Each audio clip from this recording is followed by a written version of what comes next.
नाना नबी त्यारी कभी तुझे शहर खे करे अलविदा। नाना नबी त्यारी कभी तुझे शहर खे करे अलविदा। करबल दे वन बोल दे तुझे शहर खे करे अलविदा। हो वायदो पूरो कबो भली दुखड़ा मिलल दिन खातिर भल जा सिरड़ा बनल। वायदो पूरो कबो भली दुखड़ा मिलल दिन खातिर भल जा सिरड़ा बनल। उम्मत ले वनी जंग लड़बी तुझे शहर खे करे अलविदा।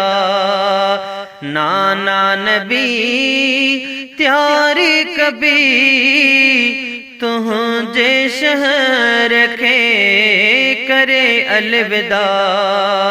करबल दे वन बोल दे तुझे शहर खे करे अलविदा। हो पोते हट बो नहर गिजे बचनवा कयो करबल ज मुसाफिर हुसैन चयो। पोते हट बो नहर गिजे बचनवा कयो करबल ज मुसाफिर हुसैन चयो। साथियुन सां वठी राह रबी तुझे शहर खे करे अलविदा। नाना नबी त्यारी कभी तुझे शहर खे करे अलविदा। करबल दे वन बोल दे तुझे शहर खे करे अलविदा। ओ तुझे दीन मथा कुर्बान कबा पेजा बचड़ा सारा नढाई वडा। तुझे दीन मथा कुर्बान कबा पेजा बचड़ा सारा नढाई वडा। असगर भी अकबर भी तुझे शहर खे करे अलविदा। नाना नबी त्यारी कभी तुझे शहर खे करे अलविदा। करबल दे वन बोल दे तुझे शहर खे करे अलविदा। ओ पुतो करबल मुसाफिर सफर तय करे पेजे सगतन सां गॾजी पेर भरे। पुतो करबल मुसाफिर सफर तय करे पेजे सगतन सां गॾजी पेर भरे।